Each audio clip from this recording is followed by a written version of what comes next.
السلام عليكم ورحمة الله وبركاته. waxaan ka daawanaysaan ajmal degan asxaabta ku xiran channelkayga iyo dhan walba waxaa idin leeyahay kusoo dhawaada mar kale muuqaal cusub qof walba oo channelkaada ugu horeysan waxaan ku codsanaynaa inuu subscribe noo saaro kambalelka furto si muuqaal walba u soo gaaro dhammaantiin videoga like noo saara sii share gareeya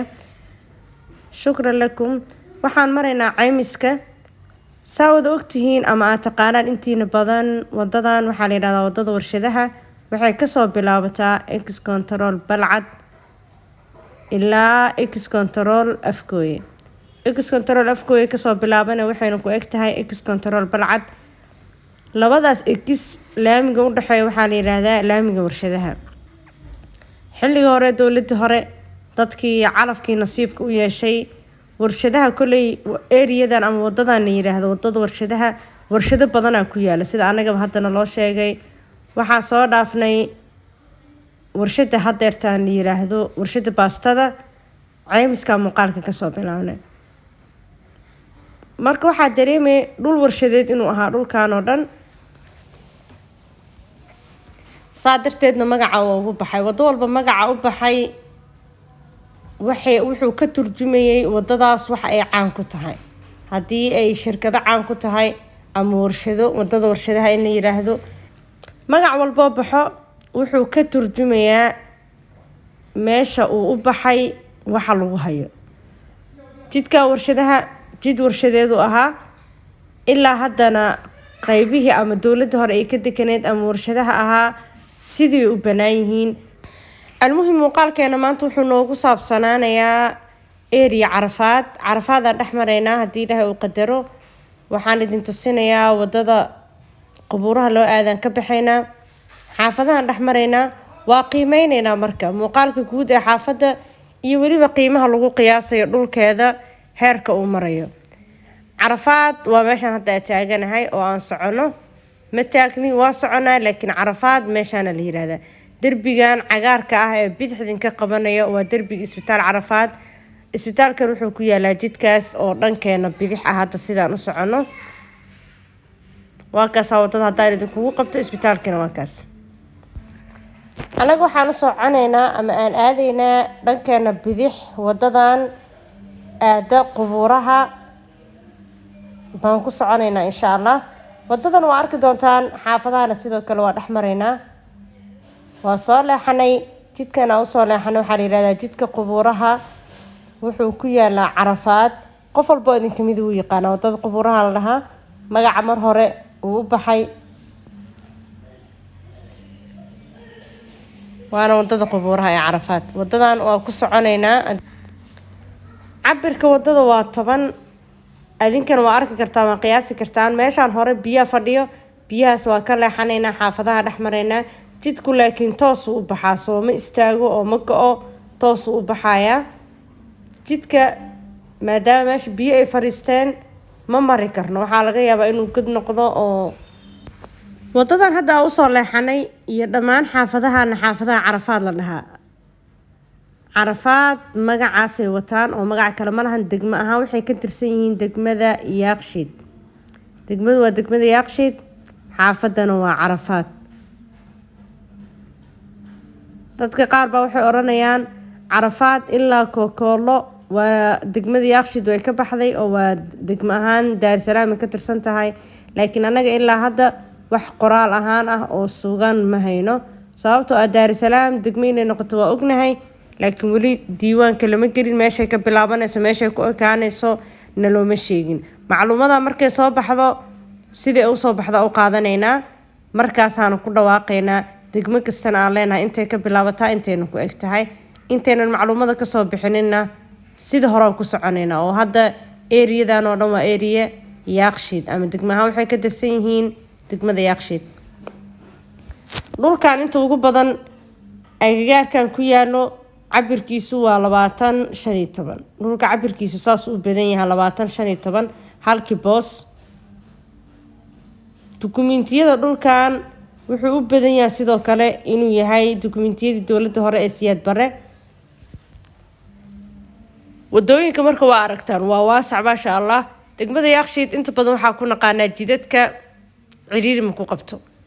jidadka degmada yaaqshiid aaday waasac u yihiin qaar waa 15 qaar waa 20 waa jidad cabirkoodu maasha Allah uu yahay ee u qalma in laamiya la saaro dadka xaafadda degan hadday isku dardarsadaanna waa waxay ka bixi karaan ayagoo laami saaran inay jay nadiif saartaan ama ay interlock saartaan waa horumar la gaari karo haday dadku hal mowqif ama hal hadaf ay leeyihiin hadafkooduna uu yahay wadankiina hormariyo wadankiina quruxsada dhulkan Carafaad ku yaala ee degmo ahaan Yaaqshiid ka tirsan boosaska laga helo eriyadan waxa uga xisaabtamaysaa 45,000 ilaa 30,000 waa laga helaa boosas 30,000 ah kuwa 35,000 ah 40,000 laga helaa 45,000 kor u soco 50,000 sababtoo ah dhulku isku mid maahan dhulka mar walba waxaa lagu xisaabtamaa balooga intuu laamiga u jiro iyo sidoo kale jidka uu haysto inuu boosku laba jid leeyahay in kaleeto inuu suuq u dhow yahay waxaasoo dhan markii lagu xisaabtamo kadib baa waxaa la yiraahdaa qiimahaasuu maraya waxaa mar walba dhacda dadkuna ay sameeyaan inay ku dhahaan xaafadda Carafaad waa meeqo Daar es Salaam dhulkeeda waa meeqo Karas Baali dhulkeeda waa meeqo saas waxba laguma tilmaami karo laanahu degmo dhan ee balaaran ee nooc walba laga yaabo hadii gadaal shisha la tago in dhulal laga soo helo 5,000 iyo 6,000 iyo 10,000 lamida inuu qofku ku yiraahdo waa imisa way adkaanay jawaabta ka bixinayso waxa aad u fiican qofku inuu meel sheegto uu yiraahdo meel hebena rabaa aan dhulka rabaa qiimo inta la eegana wataa ma ku helaya markaas eriyada qofkan intii joogto uu qiyaasa ama uu yaqaana wuxuu ku oranayaa lacagta saawadadid meeshas dhul loogama helo ma gooso amaba ma ku arkaysid ee lacagtaada meel hebel wax kaaga goyn kartaa ama qofku wuxuu ku oranayaa waa sax eriyadaas qiimahaas waa ku helaysaa waa kaaga keenaa oo ku soo raadina boos nadiif ah ku keena labadaasba waa arin fudud qofkina jawaab uu ku helay adigana waqti badan kaama bixin laakiin meeshaan qiimaheeda ii sheeg Carafaad qiimaheeda meeqa waaye waxba lagu koobi karo hadda agagaarkan suuq oo kale dhulka suuqa ku dhex yaala waa qaali lamid maaha dhulka hadda soo marno kale laamigu uu ka durugsan yahay laakiin suuqu ku yaala oo uu ka qaalisan yahay marka xaafadda dhex marto waa qiimo suuqa marka soo dhex gashid waa qiimo kale marka xaafadda laftirkeeda waxay ku xiran tahay sida loo degan yahay xaafadda waxa jiraan laga yaabo markaad 5 daqiiqo socotid ina hal guri aragtid amaba laba guri aad aragtid way kala duwanaanay xaafadda markii si toos ah loo degan yahay iyo boosaska banaan markay ku badan yihiin waxa raqiisan xaafadda dhulkeeda inta badan u banbanaan yahay xaafadda markii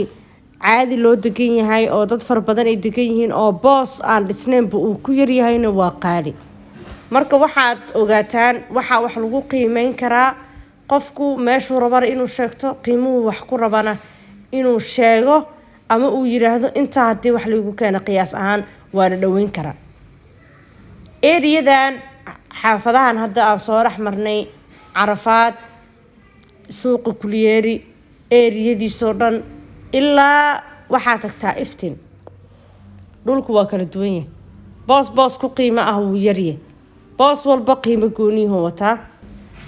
dadkana way kala duwan yihiin dhulkana wuu kala duwan yahay